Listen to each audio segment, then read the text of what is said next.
हो गया।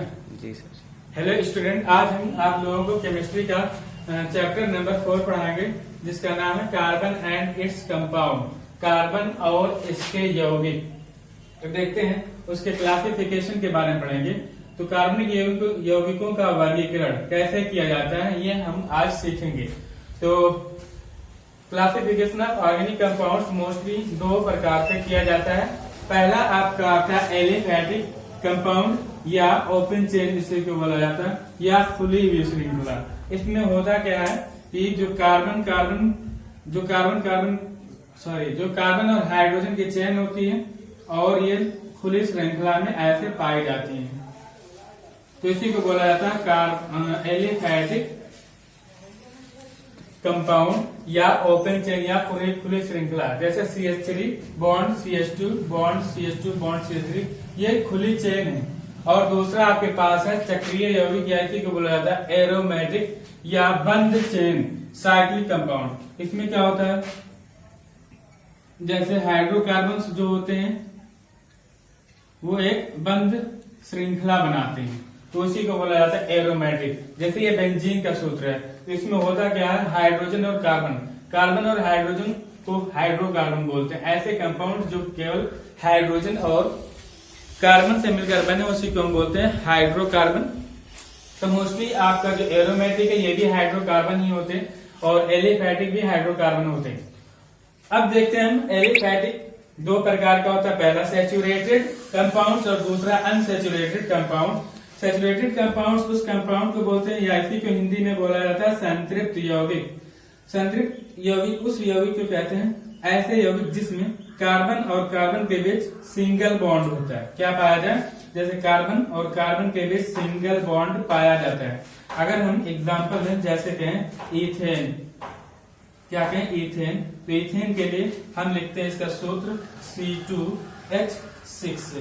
अगर हम इसका संरचना केमिकल स्ट्रक्चर बनाए तो इसका ऐसे बनेगा, कार्बन कार्बन के बीच, ये क्या कहता है संतृप्त यौगिक, कार्बन कार्बन के बीच सिंगल बॉन्ड बनता है। तो देखते हैं, यहां पे लिख देते हैं C2H6, ये आपका क्या है इथेन। तो हमने क्या बताया, जो संतृप्त यौगिक होते हैं उसमें कार्बन और कार्बन के बीच सिंगल बॉन्ड होते हैं, मतलब एक बंध द्वारा जुड़ा होता है। अब कार्बन की संयोजकता होती है 4, तो उसको हम पूरा करेंगे हाइड्रोजन के द्वारा। तो कर लेते हैं, इसका रासायनिक संरचना हम बता दे लेते हैं। ये है इसका रासायनिक स्ट्रक्चर। तो यहाँ पे आपने क्या देखा, कार्बन और कार्बन के बीच सिंगल बॉन्ड, या इसी को हम बोलते हैं एल्केन बोलते हैं। क्या बोलते हैं, इसमें सारे आपके एल्केन वाले हाइड्रोकार्बन आते हैं। इनका जो सामान्य सूत्र होता है CnH2n+2 होता है। अब हम बात करते हैं अनसैचुरेटेड कंपाउंड्स में, जिसको बोलते हैं असंतृप्त हाइड्रोकार्बन। असंतृप्त हाइड्रोकार्बन में मोस्टली ऐसे हाइड्रोकार्बन आते हैं जिसमें आपके कार्बन कार्बन डबल बॉन्ड या कार्बन कार्बन ट्रिपल बॉन्ड वाले हाइड्रोकार्बन ये यौगिक आते हैं।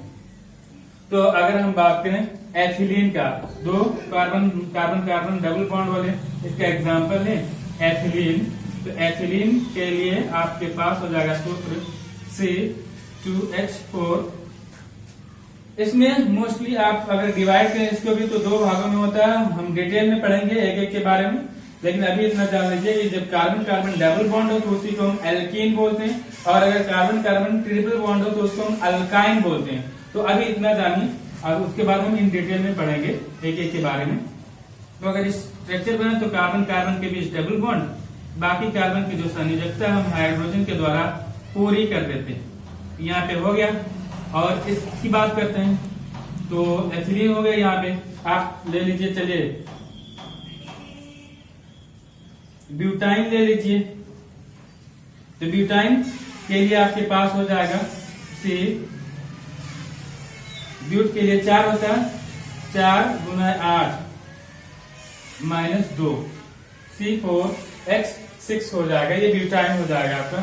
तो ब्यूटाइन के लिए आपके पास सूत्र हो जाता है C4H6। इसका हम रासायनिक संरचना कार्बन कार्बन कार्बन 4 कार्बन की चेन बनाते हैं।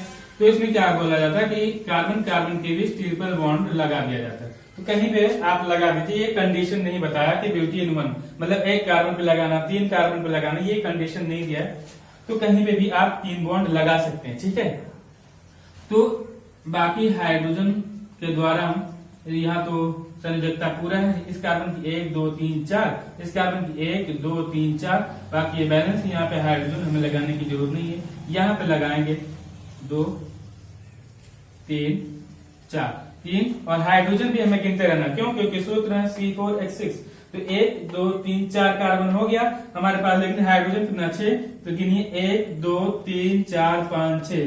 तो ये हो गया आपका क्या अनसैचुरेटेड में ब्यूटाइन का स्ट्रक्चर। ये ऐसे क्यों बोलते हैं, अल्काइन की फैमिली के हैं। पढ़ेंगे इन डिटेल में एल्कीन, अल्काइन, एल्केन सबको पढ़ाएंगे। अभी हमारे पास एक फ्लो चार्ट था तो उसके बारे में डिस्कस किया। अब इधर आ जाते हैं एरोमेटिक, चक्रीय यौगिक, क्लोज चेन और साइक्लिक कंपाउंड। ये भी दो प्रकार के होते हैं। पहला आपका होमोसाइक्लिक कंपाउंड सम चक्रीय, और दूसरा आपके पास है हेट्रोसाइक्लिक कंपाउंड विषम चक्रीय।